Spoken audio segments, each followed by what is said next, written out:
हरे कृष्णा हरे कृष्णा। सभी भक्तों को मेरा दंडवत प्रणाम। आज हम भगवद गीता जी के दूसरे अध्याय के 45वें नंबर श्लोक से अपना जो पठन पाठन है वो प्रारंभ कर रहे हैं। और उससे पहले प्रतिदिन की भांति हम पहले मंगलाचरण करेंगे। ओम अज्ञानतिमिरान्धस्य ज्ञानाञ्जनशलाकया चक्षुरुन्मीलितं येन तस्मै श्रीगुरुवे नमः।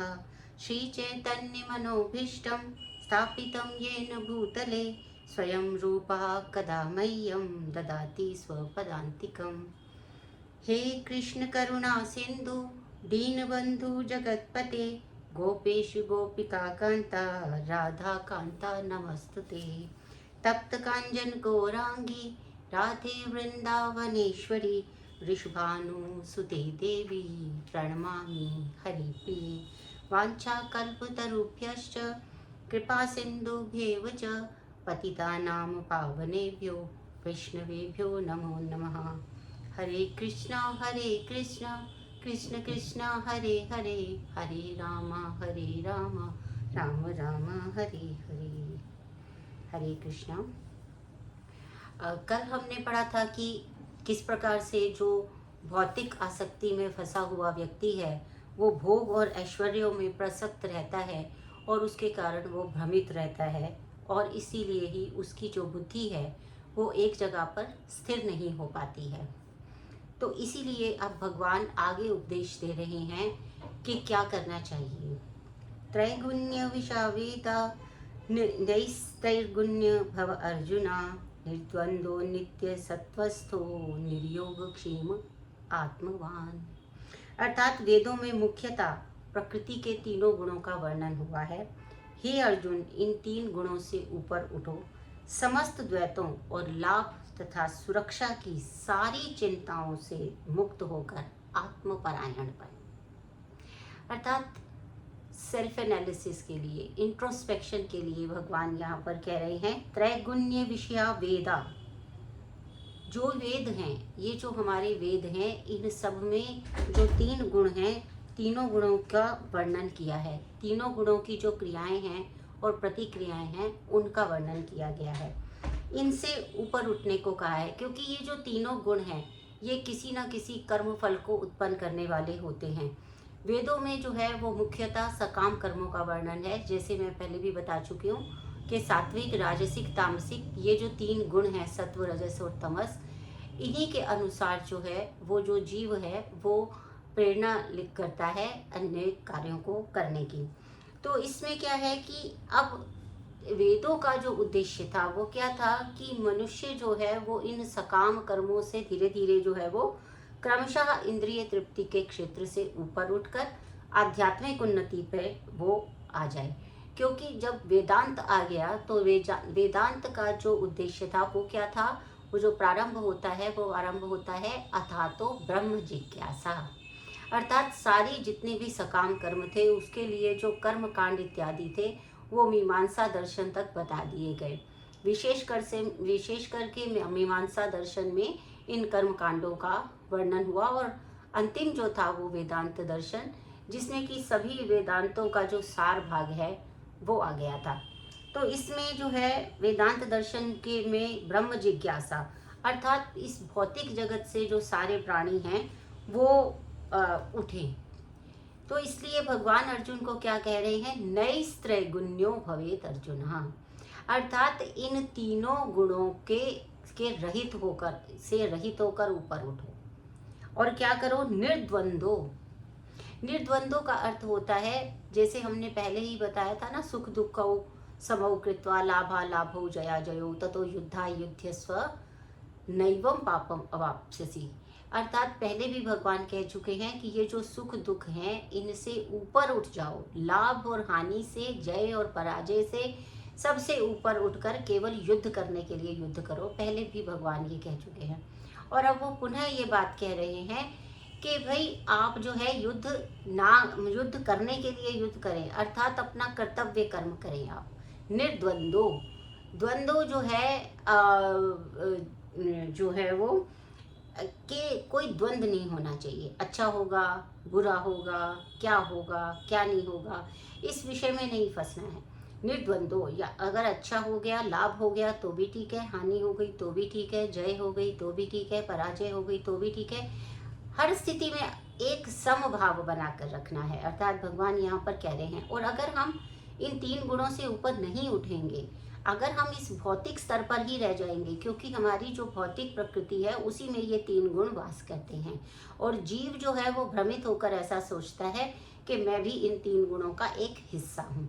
इसलिए वो इन्हीं गुणों के जो जैसे जैसे ये गुण नियंत्रित करते हैं वैसे वैसे वो जीव नियंत्रित होता जाता है, और उसी के अनुसार हम कार्य करते रहते हैं।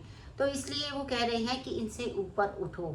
और क्या कहते हैं कि जो सारे जीव जो भौतिक जगत के हैं वो क्या कह रहे हैं, अपने अस्तित्व के लिए कठिन संघर्ष कर रहे हैं। हम सभी को देखते हैं, हम अपने आसपास देखते हैं, किसी से भी पूछो आप कैसे हो, ठीक है, चल रहा है, क्या बताएं, कितने परेशान हैं, हर रोज़ एक नई समस्या आ जाती है, हर रोज़ कुछ नया नया जो है वो बाधा आती है, पता नहीं किस लिए पैदा हुए हैं। ऐसी बहुत सी बातें आप अपने आसपास सभी लोगों से सुनते रहते होंगे। किसी को भी आप जो है आज के कलयुग में किसी को भी प्रसन्न नहीं देखेंगे।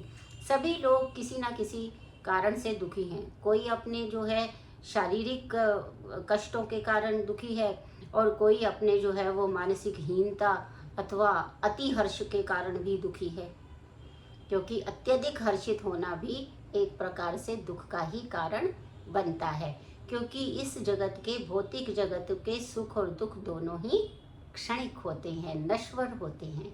भगवान पहले भी ये बात बता चुके हैं। तो इसलिए उनके लिए ये जो कहा है कि इस भौतिक जगत की सृष्टि करने के बाद वैदिक ज्ञान प्रदान किया गया, जो जीवन यापन तथा भव बंधन के छूटने का उपदेश देते हैं। वैदिक ज्ञान जो है वो जीवन यापन कैसे करना चाहिए, अपने जीवन को कैसे बिताना चाहिए और क्या क्या करना चाहिए उसके विषय में ये देते हैं। क्या था कि जब पहले वेद आए और उसके बाद आए उपनिषद, उपनिषदों के रूप में जहाँ पर इंद्रिय तृप्तियों के कार्य तथा सारे कर्मकांड जब समाप्त हो जाते हैं, इंद्रिय तृप्ति के कार्य कर रहे हैं, कर्मकांड में भी हम ये चाहिए तो इस देवता की पूजा करेंगे, इस यज्ञ को करेंगे तो ये मिलेगा, इस सब से जब ऊपर उठ जाते हैं सॉरी, तब जो है वो उपनिषद आता है सॉरी, उसमें उन उपनिषदों के रूप में भगवत साक्षात्कार का अवसर प्रदान किया जाता है। ये उपनिषद जो हैं वो विभिन्न वेदों के अंश हैं। जिस प्रकार से भगवत गीता पंचम वेद, जिसे महाभारत को भी पंचम वेद कहा गया है, उसका एक अंग है, और उपनिषदों से वास्तव में आध्यात्मिक जीवन का आरंभ होता है, क्योंकि उसी में ही जो है सभी आध्यात्मिक जीवन के विषय में जो प्रश्न हैं वो किए गए हैं अपने गुरु से, और गुरु जो है वो उनका उत्तर देते हैं। इसी प्रकार से उपनिषद अर्थात समीप बैठकर ज्ञान प्राप्त करना। जब तक भौतिक शरीर का जो अस्तित्व रहता है तब तक ये जो सारी क्रियाएं प्रतिक्रियाएं जो गुणों की हैं वो होती रहती हैं। इसलिए भगवान पहले भी बता चुके हैं कि मनुष्य को चाहिए कि वो सुख दुख इच्छी तूष्ण ये जो है इन द्वैत को सहना सीखे, अपने अंदर धैर्य उत्पन्न करे, और इस प्रकार हानि और लाभ की चिंता से मुक्त हो जाए, सभी चिंताओं से मुक्त हो जाए, हानि और लाभ की चिंता से मुक्त हो जाए, और पूर्ण रूप से भगवान कृष्ण की इच्छा पर आश्रित हो जाए, तो वह दिव्य अवस्था को प्राप्त कर सकता है। चिंता में ही रहते हैं, कभी ये हो गया वो हो गया, इन सारी चिंताओं को छोड़ के केवल अपना कर्तव्य करते रहना है, और तभी भगवान की आश्रित होकर कि जो भी भगवान करेंगे वो सब सही है। ऐसा करेंगे तो चिंता मुक्त रहेंगे। आगे भी कहते हैं 46वें नंबर श्लोक में, यावनार्थम उदपाने सर्वथा संप्लुतोदके तावन सर्वेषु वेदेषु ब्राह्मणस्य विजानतः। अर्थात एक छोटे से कूप का सारा कार्य एक विशाल जलाशय से तुरंत पूरा हो जाता है, इसी प्रकार वेदों के आंतरिक तात्पर्य का को जान लेने के बाद उसके सारे प्रयोजन सिद्ध हो जाते हैं। इसका अभिप्राय क्या है कि वेदों में जो कर्म कांड बताए गए हैं वो बहुत सारे वैदिक अनुष्ठान बताए गए हैं। तो वेदों में ये जो वैदिक अनुष्ठान बताए गए हैं इनका उद्देश्य क्या है, ताकि मनुष्य जो है वो धीरे धीरे उसका ध्येय जो है वो क्या हो, आत्म साक्षात्कार के पथ पर उन्नति करने का, क्रमिक विकास को प्रोत्साहित करने का ही वेदों का जो है वो उद्देश्य रहा।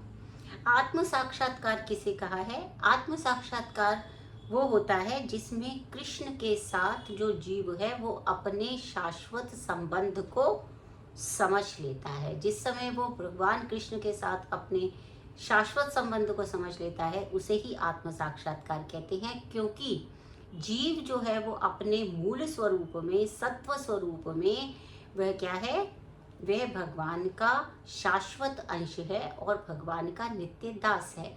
जब वो ये भाव को समझ लेता है तब वो मुक्त हो जाता है। तो इसलिए उन्होंने कहा कि ये जो आत्म साक्षात्कार का जो ध्येय है वो भगवत गीता में आगे हम 15वें अध्याय में पढ़ेंगे, और उसमें स्पष्ट किया गया है कि वेद अध्ययन का जो ध्येय है वो इस जगत को जानना है। जगत के आदि कारण भगवान कृष्ण को जानना है, जगत को जानना नहीं है। जो वेदों का जो उद्देश्य है, परम उद्देश्य, वो क्या है, भगवान कृष्ण को जानना है। अध्याय 15 के 15वें श्लोक में ऐसा जो वर्णन है वो आया है, जिसमें भगवान ये कहते हैं कि सारे वेदों का कर्ता मैं हूँ, वेदों के द्वारा जानने योग्य मैं हूँ, वेदों के लिए जो है वेदकृत भी मैं हूँ और वेद का ज्ञाता भी मैं ही हूँ। तो इस प्रकार से वेदों को रचने वाला और उनका ज्ञाता भी भगवान स्वयं को ही कह रहे हैं। वहाँ आया है, सर्वस्य च अहम हृदि सन्निविष्टो मत्ता स्मृति ज्ञान अपोहनम च वेदैश्च सर्वैर अहमेव वेद्यो वेदांत कृत वेद विदेयो च अहम। ये भगवान कृष्ण भगवत गीता के 15वें अध्याय के 15वें श्लोक में कह रहे हैं, जहाँ वो कहते हैं कि मैं प्रत्येक जीव के हृदय में स्थित हूँ और मुझसे ही स्मृति, ज्ञान तथा विस्मृति होती है। मैं ही वेदों के द्वारा जानने योग्य हूँ।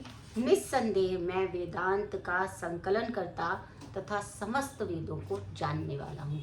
तो यहाँ पर क्या है, वेदों का जो संपूर्ण उद्देश्य है वो भगवान कृष्ण को जानना ही है। यही आत्म साक्षात्कार का वस्तुतः अर्थ है। तो उन्होंने कहा कि सारे प्रयोजन तब सिद्ध हो जाते हैं जब हम वेदों के जो आंतरिक अभिप्राय है उसको समझ जाते हैं। कैसे कर हो जाते हैं, एक जो है वो यहाँ पर एनालॉजी दी है, एक उदाहरण दिया है कि जैसे अगर जो छोटे जो कूप है उनका सारा काम जो है एक जलाशय से ही पूरा हो जाता है। एक बहुत बड़ा जलाशय, विशाल जलाशय है, उससे तुरंत ही छोटे से कूप का सारा कार्य हो जाएगा। इसी प्रकार से अगर आंतरिक अभिप्राय को समझ लिया जाए, जो कि ज्ञान का महासागर है, भगवान कृष्ण को जानना मतलब भगवान का ज्ञान का महासागर, उस महासागर से जब हम ज्ञात हो जाता है तो फिर उसके अंदर आने वाले सभी प्रकार के छोटे छोटे ज्ञान अपने आप ज्ञात हो जाते हैं। यहाँ पर भगवान ये बताना चाह रहे हैं। इसके अतिरिक्त भी यहाँ पर श्रीमद् भागवतम जी का भी विमर्श में एक श्लोक आया है, और यह श्लोक बहुत महत्वपूर्ण है, क्योंकि अगर अधिकतर ऐसा होता है कि ये एक तरह से एक लगाया जाता है, एक मतलब उपाधि लगा दी जाती है कि वेदों में भी जो है वो बड़ी मतलब विश्लेषणता थी, यानी कि वो लोगों में बहुत भेदभाव किया करते थे, और आजकल जिसे कहते हैं रेसिस्ट थे कि भाई ब्राह्मण ही केवल ज्ञान प्राप्त कर सकता है और किसी को ज्ञान प्राप्त करने का अधिकार नहीं है। तो इस प्रकार की जो मिथ्या धारणाएं हैं उसको निरस्त करते हुए श्रीमद् भागवतम 3.33.7 यानी कि तीसरे स्कंद के 33वें अध्याय के 7वें श्लोक में आया, अहो बत श्वपचतो गरियान यज्जिहाग्रे वर्तते नाम तुभ्यम तेपुस्तपस्ते जुहु ससुरार्या ब्रह्मानु चूर्णाम गृणंती। अर्थात हे प्रभु, आपके पवित्र नाम का जाप करने वाला भले ही चंडाल जैसे निम्न परिवार में उत्पन्न क्यों ना हुआ हो, वह आत्म साक्षात्कार के सर्वोच्च पद पर स्थित होता है। इसका अभिप्राय ये है कि किसी भी प्रकार का जाति भेद, धर्म भेद, ये जो अभी आजकल बहुत अधिक जो है वो राजनीतिक उपाधियां, मैं कहना चाहूँगी इनको, ये जो मनुष्य के साथ में राजनीतिक उपाधियां लग गई हैं कि तुम ये हो, तुम इस जाति के हो, तुम चांडाल जाति के हो, तुम ब्राह्मण के हो, तुम ये हो।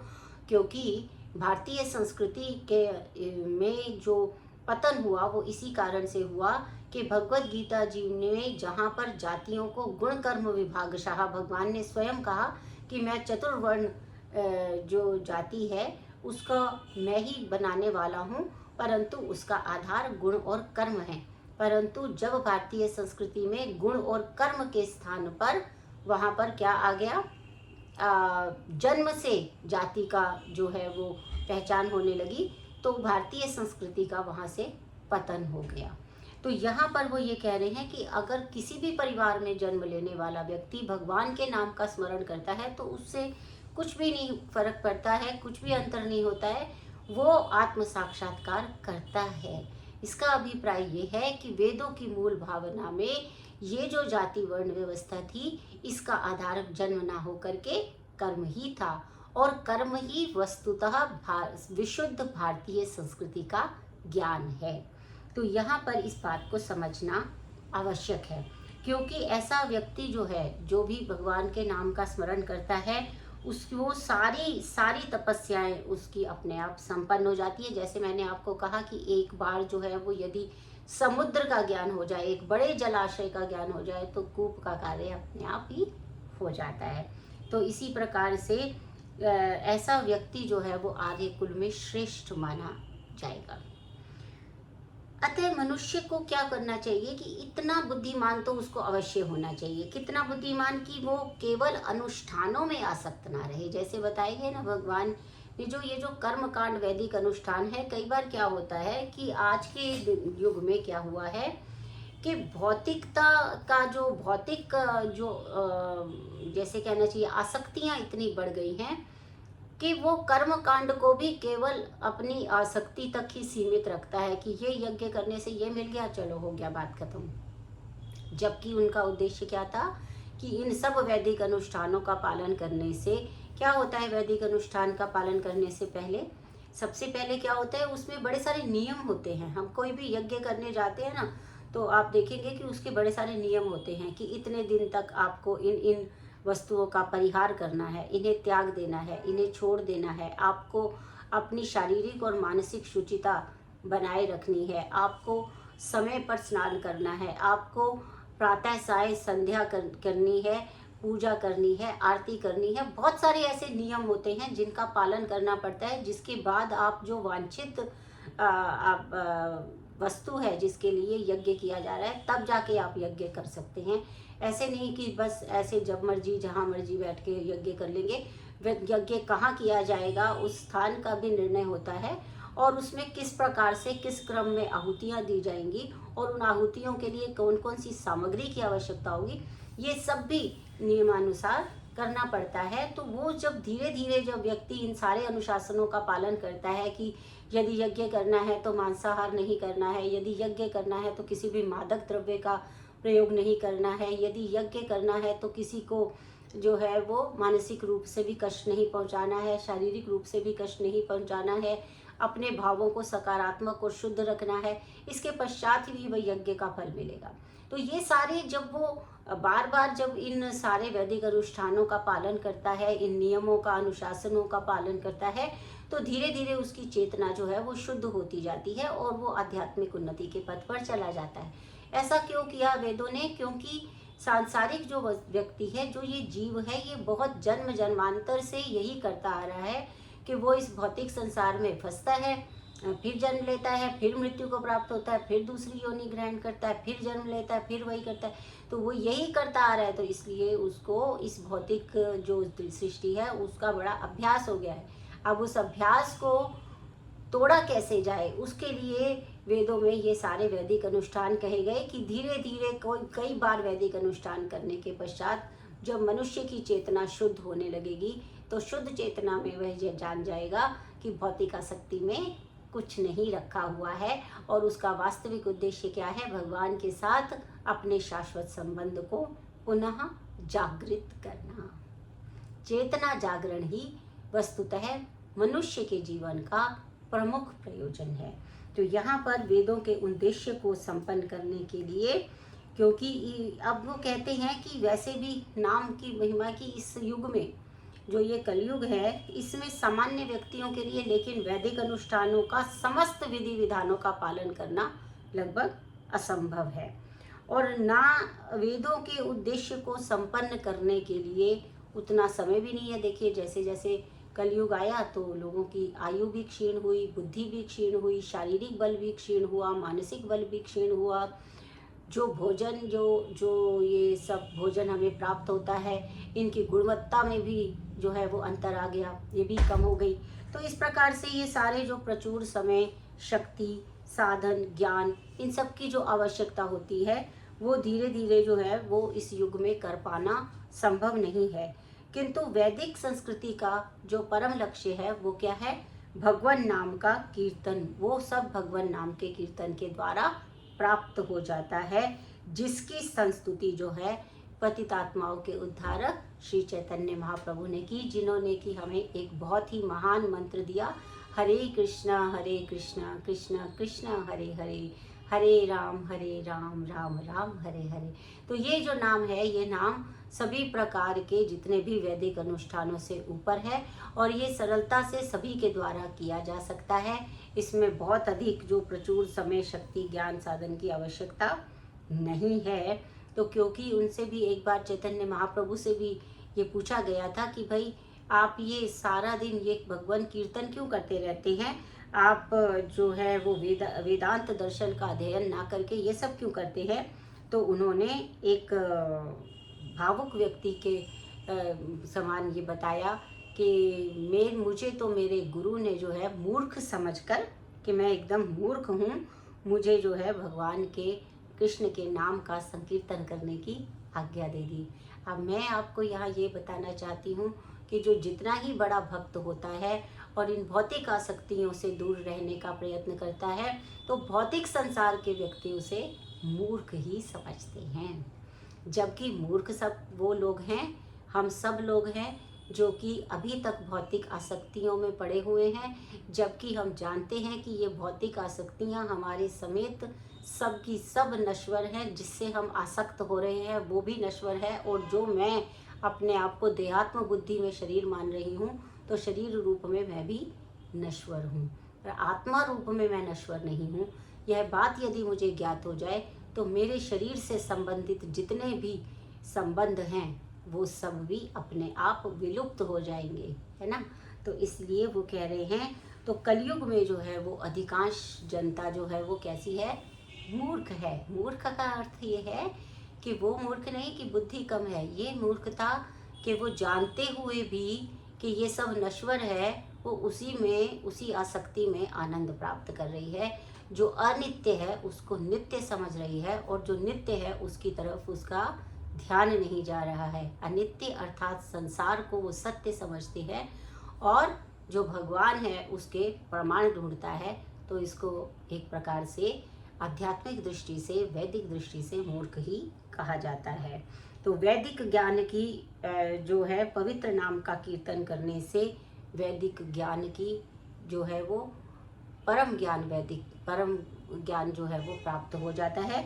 और वेदांत दर्शन के, क्योंकि मैंने जैसे अभी आपको बताया कि 15वें अध्याय के 15वें श्लोक में ये बता दिया कि मैं ही वेदकृत हूँ, वेद को जानने वाला हूँ, वेदों का कर्ता भी मैं ही हूँ, और वेदों के द्वारा जानने योग्य जो विषय वस्तु है वो भी मैं ही हूँ। अर्थात प्रत्येक वेद जो है अंत में केवल यही प्रयोजन सिद्ध करता है कि उससे हम भगवान कृष्ण के भगवत धाम जाने के प्रति अग्रसर हों, और एक दिन अपनी भक्ति से उन्हें प्रसन्न करके पुनः अपने शाश्वत संबंध को प्राप्त करें। तो कल हम एक अगली कक्षा में, अर्थात हम एक अति महत्वपूर्ण और अति साधारण जिसे माना जाता है श्लोक, कर्मण्येवाधिकारस्ते मा फलेषु कदाचन माँ कर्म फल हेतुर्भु माते संगो अविकर्मणे। इस श्लोक को आज नहीं ले रही हूँ क्योंकि इसकी व्याख्या बहुत महत्वपूर्ण है। यद्यपि यह श्लोक बहुत अधिक प्रसिद्ध है और बहुत बार इस श्लोक को सभी लोग पढ़ा करते हैं, परंतु इसके भीतर का जो जो विश्लेषण है उसका थोड़ा सा गहन अध्ययन करने की आवश्यकता है। तो हम जो है अगली कक्षा तक इसके लिए प्रतीक्षा करेंगे और उस दिन हम इस श्लोक पर चर्चा करेंगे। आप सब ने मुझे सुना और आप सब गीता पारायण में मेरे साथ जुड़ते हैं, इस सब के लिए मैं आप सभी की आभारी हूँ। बहुत बहुत धन्यवाद।